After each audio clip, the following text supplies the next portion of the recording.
Aisyah berdiri di depan cermin kamarnya, tangannya gemetar memegang undangan pernikahan yang baru saja diterimanya dari ayahnya. "Kau harus menikah dengan anak teman ayah, itu sudah inal," kata ayahnya tadi pagi dengan nada tegas, tanpa memberi ruang untuk protes. Air mata Aisyah mengalir deras saat ia membayangkan hidupnya yang akan terkungkung selamanya, tapi dalam hati kecilnya, ia tahu ini adalah titik balik, ia harus kabur malam ini juga, meninggalkan segalanya untuk mencari kebebasan yang selama ini ia impikan. Malam itu, hujan deras mengguyur Jakarta, membuat jalanan licin dan gelap. Aisyah menyelinap keluar rumah melalui jendela belakang, tas kecil berisi pakaian ganti dan sedikit uang tabungan digendongnya. Jantungnya berdegup kencang, takut jika ayah atau ibunya terbangun.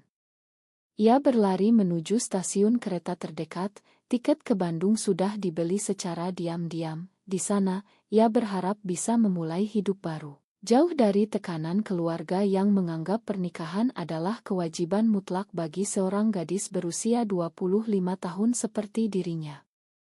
Sesampainya di Bandung, Aisyah merasa lega tapi juga ketakutan. Ia menginap di sebuah penginapan murah di pinggiran kota, menghabiskan hari-harinya mencari pekerjaan.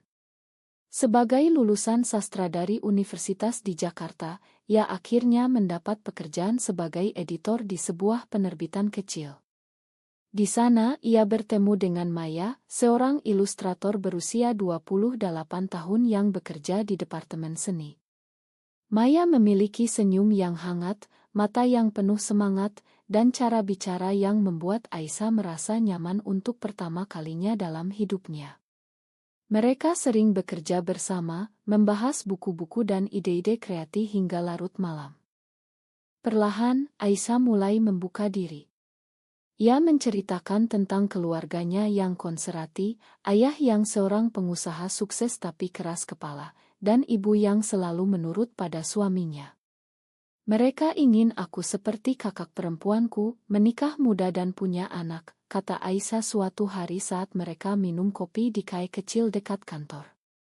Maya mendengarkan dengan penuh perhatian, tangannya menyentuh lengan Aisyah sekilas, membuat hati Aisyah bergetar aneh. Maya sendiri berasal dari keluarga yang lebih liberal, ayahnya seorang seniman yang mendukung pilihan hidupnya, meski masyarakat sekitar sering memandangnya aneh karena ia belum menikah di usia 28 tahun. Hubungan mereka semakin dekat. Maya mengajak Aisyah ke studio seninya, di mana ia melukis potret-potret wanita Indonesia dengan tema kebebasan. "Aku suka melukis apa yang aku rasakan," kata Maya sambil menyapukan kuas di kanas. Aisyah terpesona, merasa ada sesuatu yang tumbuh di dalam dirinya, sesuatu yang selama ini ia tekan karena takut. Malam itu, saat hujan kembali turun, Maya memeluk Aisyah untuk menghangatkannya, dan Aisyah tidak menolak. Itu adalah pelukan pertama yang membuatnya merasa aman, bukan tertekan. Tapi di balik kebahagiaan itu, Aisyah tahu bahwa perasaannya ini dilarang oleh masyarakat Indonesia yang masih kuat memegang norma agama dan adat. Keluarga Aisyah mulai mencarinya. Ayahnya menelepon teman-temannya di Bandung dan akhirnya mengetahui keberadaan Aisyah. Ia datang ke penginapan Aisyah dengan marah, menyeretnya pulang ke Jakarta. "Kau telah mempermalukan keluarga," bentak ayahnya di depan Maya yang kebetulan datang berkunjung. Maya terkejut, tapi ia tidak mundur. Ia mencoba menjelaskan bahwa Aisyah butuh kebebasan, tapi ayah Aisyah mengabaikannya, menyebut Maya sebagai pengaruh buruk. Aisyah menangis, tapi ia tidak bisa melawan ayahnya saat itu. Ia dipaksa pulang, meninggalkan Maya dengan hati hancur. Di Jakarta, kehidupan Aisyah kembali ke rutinitas lama. Ayahnya mengawasinya ketat, bahkan menyita ponselnya. Persiapan pernikahan dengan pria yang dipilihkan ayahnya, seorang pengusaha muda bernama Rian, berjalan lancar di mata orang tua. Tapi di hati Aisyah, ada kerinduan yang mendalam pada Maya. Ia sering bermimpi tentang pelukan itu, tentang senyum Maya yang membuat dunianya cerah. Suatu malam, ia menyelinap keluar lagi, kali ini untuk menelepon Maya dari telepon umum. Aku tidak bisa hidup seperti ini, bisik Aisyah. Maya menjawab dengan suara lembut, kembalilah padaku, kita bisa menghadapinya bersama. Aisyah memutuskan untuk kabur lagi, tapi kali ini lebih berisiko. Ia mencuri kunci mobil ayahnya dan pergi ke Bandung di tengah malam. Sesampainya di sana, Maya menyambutnya dengan pelukan hangat. Mereka memutuskan untuk tinggal bersama di apartemen kecil Maya. Untuk pertama kalinya, Aisyah merasakan cinta yang sejati, bukan paksaan. Tapi masyarakat mulai bergosip. Tetangga Maya mulai memandang mereka aneh, bisik-bisik di belakang. Mereka terlalu dekat untuk sahabat, kata salah satu tetangga. Aisyah merasa tekanan itu, tapi ia mencoba mengabaikannya. Konflik mulai muncul ketika keluarga Maya mengetahui. Ibu Maya yang sebenarnya konservatif meski ayahnya liberal, marah besar. Ini tidak benar, Maya. Kau akan menghancurkan masa depanmu, kata ibunya saat datang berkunjung. Maya membela hubungannya dengan Aisyah, tapi itu hanya membuat ibunya semakin marah. Ia mengancam akan memutus hubungan jika Maya tidak berubah. Aisyah merasa bersalah, merasa dirinya adalah penyebab masalah. Di malam itu, ia bertengkar dengan Maya untuk pertama kalinya. Mungkin aku harus pergi, kata Aisyah. Maya menangis, jangan, kita bisa melewatinya. Tekanan dari luar semakin kuat. Di kantor, rekan kerja mulai menjauhi mereka setelah rumor menyebar. Aisyah kehilangan proyek penting karena atasan menganggapnya tidak stabil. Maya juga mengalami hal serupa, kliennya mundur karena takut reputasi tercemar. Mereka mulai kesulitan finansial, tapi cinta mereka membuat mereka bertahan. Suatu hari, Aisyah menerima surat dari ayahnya, kembalilah, atau kau bukan anakku lagi. Itu adalah pukulan berat bagi Aisyah, yang masih mencintai keluarganya meski mereka tidak mengerti. Ia mulai ragu apakah pilihan ini benar. Aisyah duduk di balkon apartemen Maya, memandang lampu-lampu kota Bandung yang berkelap-kelip. Surat dari ayahnya masih tergenggam di tangannya, kata-kata itu menusuk hatinya seperti pisau. Maya mendekat, memeluknya dari belakang. Kita akan baik-baik saja, bisik Maya.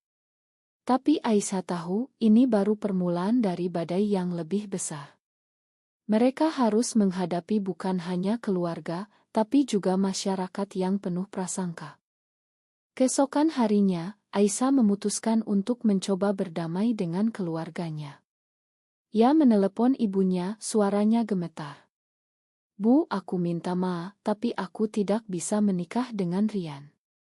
Ibunya menangis di ujung telepon, kenapa kau lakukan ini pada kami? Apa yang orang katakan nanti? Aisyah mencoba menjelaskan perasaannya, tapi ibunya memotong, itu dosa, Aisyah. Kembalilah sebelum terlambat. Telepon ditutup, meninggalkan Aisyah dengan hati yang lebih berat. Maya mendukungnya, tapi ia juga mulai merasakan keraguan. Di sisi lain, Rian, calon suami yang dipaksa, mulai mencari Aisyah. Ia bukan pria jahat, tapi ia merasa terhina karena Aisyah kabur. Dengan bantuan teman ayah Aisyah, ia menemukan alamat apartemen Maya. Suatu sore, ia datang tanpa pemberitahuan, mengetuk pintu dengan keras. Maya membuka pintu, terkejut melihat pria tampan di depannya. Aku ingin bicara dengan Aisyah, kata Rian tegas. Aisyah keluar, wajahnya pucat. Mereka bertiga duduk di ruang tamu, suasana tegang.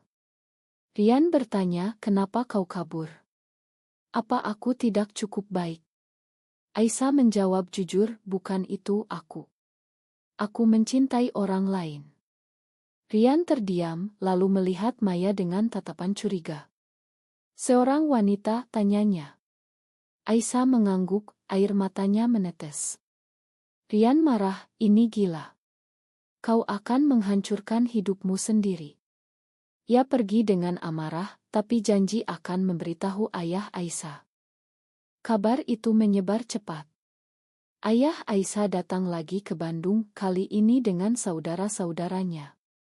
Mereka mengepung apartemen, menuntut Aisyah pulang. "Kau telah membawa malu pada keluarga," teriak ayahnya di depan pintu. Tetangga berkumpul, menonton drama itu. Maya mencoba melindungi Aisyah, tapi ia didorong kasar oleh paman Aisyah. Aisyah menangis, "Ayah, tolong pahami aku." Tapi ayahnya tidak mendengar, ia menyeret Aisyah ke mobil. Maya berusaha menghentikan, tapi ia dihalangi. Aisyah dibawa pulang paksa ke Jakarta, sementara Maya ditinggal sendirian, hati hancur. Di rumah, Aisyah dikurung di kamarnya. Ayahnya menyewa psikolog untuk menyembuhkan Aisyah, menganggap perasaannya sebagai penyakit. Psikolog itu, seorang wanita tua yang konservatif, berkata, "Ini hanya AC, kau harus menikah dan punya keluarga." Aisyah merasa marah dan sedih, merasa identitasnya dirampas. Ia sering menangis sendirian, memikirkan Maya. Sementara itu, Maya tidak menyerah. Ia pergi ke Jakarta, mencari alamat rumah Aisyah melalui teman bersama. Ia berdiri di depan gerbang rumah besar itu, menunggu kesempatan. Suatu malam, ia melempar batu kecil ke jendela kamar Aisyah. Aisyah melihatnya, hati berbunga. Mereka berbicara melalui jendela, "Aku akan menyelamatkanmu," kata Maya. Rencana pelarian dibuat. Maya menyewa mobil dan menunggu di luar. Aisyah menyelinap keluar saat semua tidur, tapi kali ini ayahnya terbangun. Ia mengejar Aisyah, berteriak memanggil polisi. Aisyah berhasil naik mobil Maya, mereka kabur dengan kecepatan tinggi. Di jalan tol, ayah Aisyah menelepon polisi, melaporkan penculikan. Mobil mereka dikejar, siren terdengar di kejauhan. Maya mengemudi dengan tangan gemetar, "Kita harus lolos." Mereka berhasil mencapai Bandung, tapi polisi datang ke apartemen mereka keesokan harinya. Maya ditangkap atas tuduhan pengaruh buruk pada Aisyah. Aisyah panik, mencoba menjelaskan bahwa itu cinta sukarela, tapi polisi tidak percaya. Maya dibawa ke kantor polisi, diinterogasi berjam-jam. "Ini melanggar norma masyarakat," kata petugas. Maya membela diri, cinta bukan dosa. Tapi ia ditahan semalam. Aisyah datang ke kantor polisi, menangis memohon. Akhirnya, dengan bantuan pengacara teman Maya, ia dibebaskan. Tapi reputasi mereka hancur. Media lokal mulai memberitakan skandal lesbian di keluarga kaya. Aisyah dan Maya menjadi bahan gosip, kehilangan pekerjaan mereka. Mereka pindah ke Yogyakarta, berharap mulai baru. Di sana, mereka tinggal di rumah kecil, bekerja sebagai relancer. Cinta mereka semakin kuat, tapi luka dari pengkhianatan keluarga masih ada. Di Yogyakarta, mereka bertemu komunitas kecil tiang rahasia. Di sana, Aisyah belajar bahwa ia tidak sendirian. Tapi komunitas itu juga menghadapi tekanan dari kelompok konservatif. Suatu hari, ada demo anti di kota, dan rumah mereka dilempari batu. Maya terluka, kepalanya berdarah. Aisyah merawatnya, air mata mengalir. "Apakah ini pantas?" tanya Aisyah. Maya menjawab, "Ya, karena aku mencintaimu." Tapi keraguan mulai tumbuh di hati Aisyah. Ia memikirkan ibunya yang sakit karena stres, ayahnya yang semakin tua. Apakah ia egois? Konflik internal Aisyah semakin dalam. Ia mulai bertengkar dengan Maya lebih sering, menyalahkan situasi mereka. "Mungkin kita sebaiknya berpisah," kata Aisyah suatu malam. Maya terkejut, "Jangan katakan itu." Tapi Aisyah pergi berjalan sendirian, memikirkan pilihan hidupnya. Di taman, ia bertemu dengan seorang teman lama dari Jakarta, yang menceritakan bahwa Rian sudah menikah dengan orang lain. "Kau beruntung kabur," kata teman itu. Tapi Aisyah merasa kosong. Ia kembali ke rumah, memeluk Maya, tapi benih keraguan sudah tertanam. Pagi di Yogyakarta, Aisyah bangun dengan mimpi buruk tentang ayahnya yang marah. Maya masih tidur di sampingnya, luka di kepalanya sudah mulai sembuh. Aisyah memutuskan untuk mencoba menghubungi keluarganya lagi, mungkin ada harapan rekonsiliasi. Ia menulis surat panjang, menceritakan perasaannya dengan jujur. "Aku mencintai Maya, tapi aku juga mencintai kalian," tulisnya. Surat itu dikirim, tapi respons yang datang adalah keheningan. 2 minggu kemudian, ibunya menelepon, suaranya lemah. "Ayahmu sakit jantung karena ini semua." Aisyah merasa bersalah, seolah pilihannya telah menyakiti orang yang dicintainya.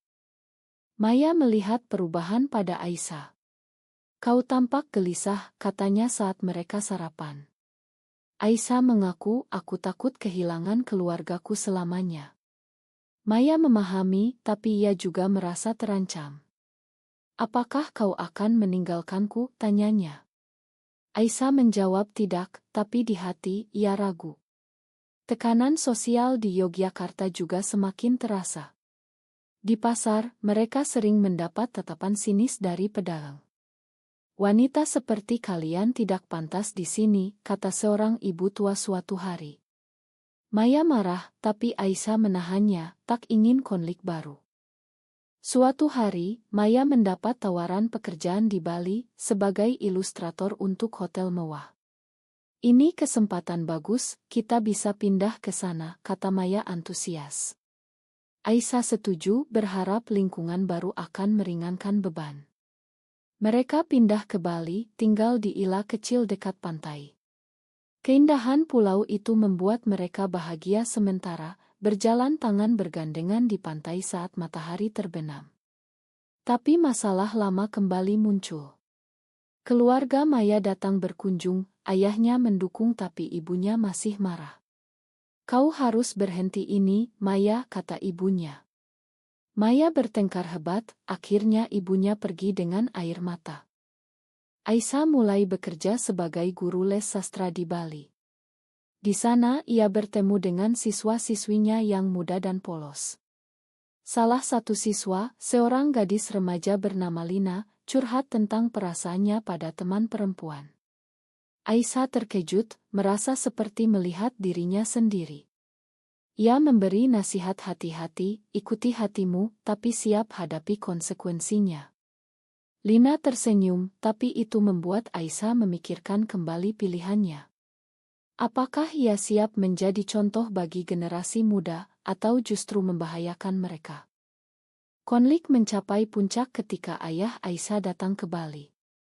Ia sakit, tapi tetap datang dengan kursi roda. "Aku ingin bicara denganmu," katanya lemah. Aisyah bertemu dengannya di KAE, Maya menunggu di luar. Ayahnya berkata, "Kau telah menghancurkan hati ibumu. Kembalilah, kami akan lupakan semuanya." Aisyah menangis, "Tapi aku bahagia dengan Maya." Ayahnya marah, "Itu bukan kebahagiaan, itu ilusi." Ia menawarkan ultimatum, kembali atau dicabut dari warisan. Aisyah ragu, memikirkan masa depan finansial mereka yang sulit. Malam itu, Aisyah bertengkar dengan Maya. "Ayahku sakit karena aku," kata Aisyah. Maya membela, "Mereka yang salah, bukan kita." Tapi Aisyah merasa terpojok, ia pergi ke pantai sendirian. Di sana ia bertemu Rian yang kebetulan liburan di Bali. Rian sudah menikah, tapi ia masih peduli pada Aisyah. "Kau tampak menderita," katanya. Aisyah curhat, dan Rian mendengarkan. "Mungkin kau perlu waktu untuk berpikir," sarannya. Aisyah pulang dengan pikiran kacau, merasa tergoda untuk kembali ke kehidupan normal. Maya merasakan jarak yang tumbuh. Ia mulai cemburu pada masa lalu Aisyah. Suatu hari, ia menemukan pesan dari Rian di ponsel Aisyah. "Kenapa kau masih kontak dengannya?" tanya Maya marah. Aisyah menjelaskan, tapi pertengkaran meledak. Maya menuduh Aisyah tidak serius, Aisyah balik menuduh Maya egois.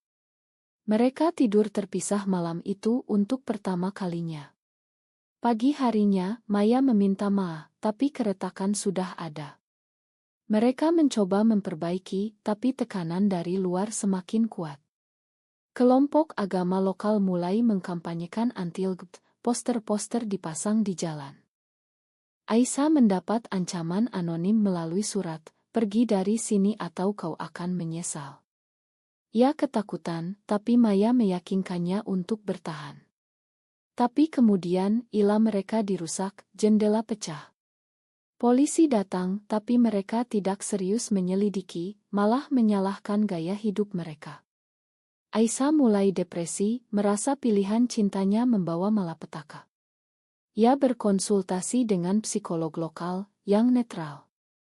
Kau harus pilih apa yang membuatmu bahagia, tapi pertimbangkan konsekuensinya, kata psikolog. Aisyah pulang dengan lebih banyak pertanyaan. Di tengah kekacauan, Maya hamil. Tunggu, tidak, itu tidak mungkin. Salah. Sebaliknya, Maya sakit karena stres, didiagnosis dengan gangguan kecemasan. Aisyah merawatnya, merasa bersalah. Ini karena aku, kata Aisyah. Maya menyangkal, tapi Aisyah tahu benar. Ia memutuskan untuk sementara kembali ke Jakarta, menemani ayahnya yang sakit. Ini bukan akhir, hanya jeda, kata Aisyah pada Maya. Maya menangis, tapi setuju. Aisyah pergi, meninggalkan Maya sendirian di Bali. Di pesawat, Aisyah merenung apakah ini pengkhianatan. Di Jakarta, Aisyah merawat ayahnya di rumah sakit. Ayahnya mulai melunak, melihat ketulusan Aisyah. Makan ayah, katanya lemah. Aisyah menangis, aku juga ma. Tapi ibunya masih dingin, jangan bawa wanita itu ke sini. Aisyah merasa terpecah, antara keluarga dan cinta. Ia menelepon Maya setiap hari, tapi jarak membuat hubungan mereka renggang. Maya mulai ragu apakah Aisyah akan kembali. Aisyah menghabiskan hari-harinya di rumah sakit Jakarta, memegang tangan ayahnya yang lemah. Ayahnya mulai bercerita tentang masa mudanya, bagaimana ia berjuang membangun bisnis untuk keluarga. Aku hanya ingin yang terbaik untukmu, katanya. Aisyah mengerti, tapi ia juga menceritakan perasaannya. Aku mencintai Maya, ayah. Ayahnya terdiam, tapi untuk pertama kalinya ia tidak marah. Mungkin sakitnya membuatnya berpikir ulang. Ibu Aisyah masih menolak, tapi ia mulai melunak melihat Aisyah merawat ayah. Sementara itu, di Bali, Maya sendirian menghadapi depresi. Ia melukis lebih banyak, menuangkan emosinya ke kanvas. Lukisan-lukisannya tentang dua wanita yang terpisah oleh badai, simbol dari hubungannya dengan Aisyah. Ia bertemu dengan teman baru di komunitas seni, seorang wanita bernama Sari yang ramah. Sari mendengarkan cerita Maya, memberi dukungan. Kau kuat, kata Sari. Maya merasa nyaman, tapi ia menolak ketika Sari mendekat lebih dekat. Aku masih mencintai Aisyah, katanya. Tapi keraguan mulai muncul, apakah Aisyah akan kembali. Aisyah menerima kabar buruk, ayahnya membutuhkan operasi mahal. Keluarga kekurangan dana karena bisnis sedang lesu. Aisyah memutuskan untuk bekerja lagi di Jakarta, di penerbitan lama. Di sana ia bertemu Rian lagi, yang sekarang menjadi klien. Rian ramah, senang melihatmu kembali. Aisyah curhat tentang situasinya, dan Rian menawarkan bantuan finansial. Ini pinjaman, bukan apa-apa, katanya. Aisyah ragu, tapi demi ayah, ia terima. Maya tahu melalui telepon, dan marah. Kau terlalu dekat dengannya, tuduh Maya. Aisyah membela diri, tapi pertengkaran melalui telepon semakin sering. Suatu hari, Sari datang ke Ila Maya dengan bunga, mengaku suka pada Maya. Maya terkejut, tapi dalam kesepiannya, ia hampir tergoda. Tapi ia menolak, "Ma, hatiku untuk Aisyah." Sari pergi, tapi itu membuat Maya merasa bersalah. Ia menelepon Aisyah, menceritakan semuanya. Aisyah marah besar, "Kau hampir selingkuh." Maya menangis, "Aku tidak." Hubungan mereka retak lebih dalam, kepercayaan hilang. Aisyah memutuskan untuk datang ke Bali, meninggalkan ayahnya sementara. Sesampainya di Bali, Aisyah konfrontasi Maya. Mereka bertengkar hebat, saling tuduh. "Kau yang pergi," kata Maya. "Kau yang dekat dengan orang lain," balas Aisyah. Pertengkaran berakhir dengan air mata, mereka memeluk, tapi luka masih ada. Mereka mencoba memperbaiki, tapi tekanan dari Jakarta datang lagi. Ibu Aisyah menelepon, "Ayahmu memburuk, kembalilah." Aisyah terpecah, akhirnya memilih kembali ke Jakarta. Maya kecewa, "Kau selalu pilih mereka." Aisyah pergi dengan hati berat. Di Jakarta, operasi ayah berhasil, tapi ia butuh pemulihan panjang.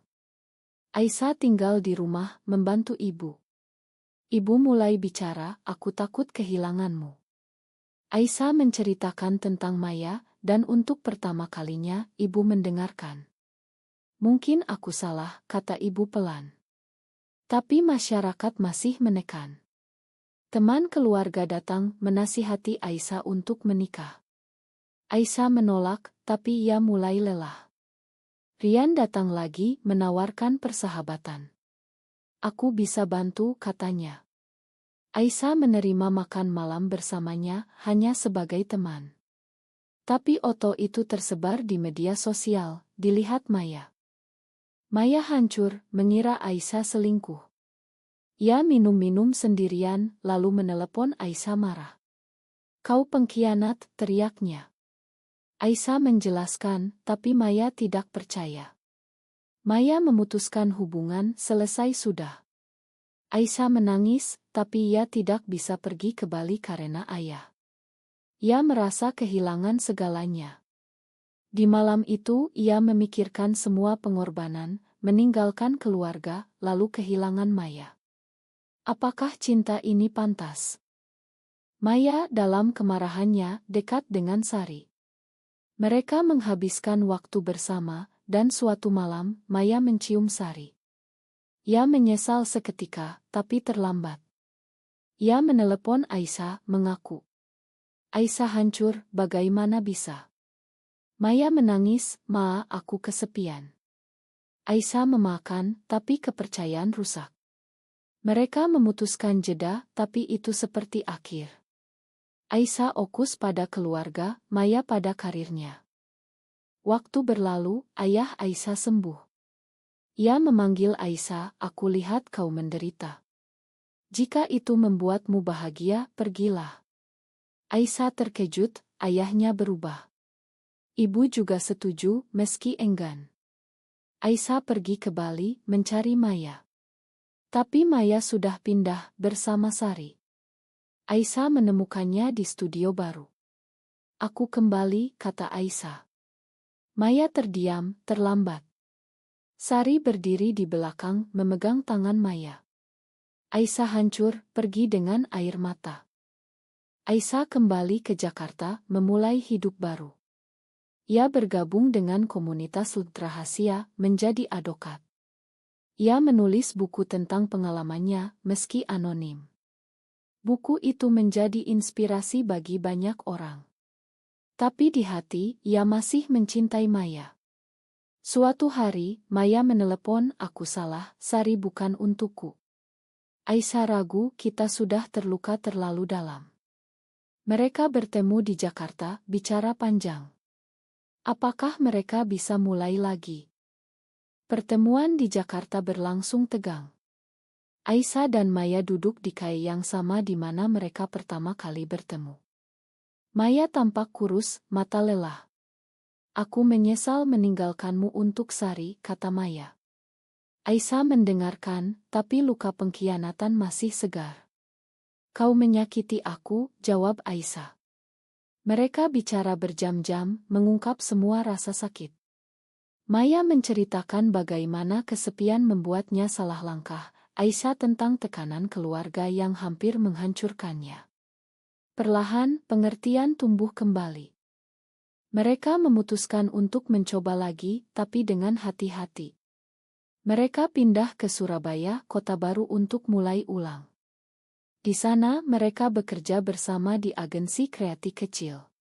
Keluarga Aisyah mulai menerima, ayah menelepon sesekali, meski masih kaku. Ibu Maya juga melunak setelah melihat Maya bahagia. Tapi masyarakat masih menantang. Di Surabaya, mereka menghadapi diskriminasi di tempat kerja, rekan kerja menjauh setelah tahu. Tapi mereka bertahan, mendukung satu sama lain. Konflik terakhir muncul ketika undang-undang anti-LGBTQ diusulkan di parlemen. Komunitas mereka gelisah, demo digelar. Aisyah dan Maya ikut, meski berisiko. Di demo, mereka ditangkap polisi karena kerusuhan. Di tahanan, mereka saling genggam tangan. "Ini untuk kita," kata Maya. Setelah dibebaskan, pengalaman itu membuat mereka lebih kuat. Mereka memutuskan untuk menikah secara simbolis di komunitas, meski tidak legal. Upacara kecil, hanya teman dekat. Itu adalah momen bahagia, tapi juga penuh air mata mengingat perjuangan. Hidup mereka berlanjut dengan naik turun. Aisyah menjadi penulis sukses, bukunya diterbitkan. Maya menggelar pameran lukisan tentang cinta terlarang. Mereka menjadi panutan bagi banyak wanita muda di Indonesia yang dengan identitas mereka. Tapi harga yang dibayar mahal, kehilangan teman, keluarga yang renggang, dan luka emosional yang tak pernah hilang sepenuhnya. Aisyah sering bertanya pada diri sendiri, apakah semua ini benar? Di akhir perjalanan, Aisyah dan Maya duduk di pantai Surabaya, memandang matahari terbenam. "Kita berhasil," kata Maya. Aisyah tersenyum, "Ya, tapi dengan banyak pengorbanan." Mereka memeluk, tahu bahwa cinta mereka telah mengubah hidup banyak orang, termasuk diri mereka sendiri. Tapi pertanyaan tetap, apakah memilih cinta di atas norma masyarakat selalu benar? Atau adakah saat di mana pengorbanan terlalu besar untuk dibayar? Apakah memilih cinta yang bertentangan dengan norma masyarakat selalu merupakan keputusan yang benar?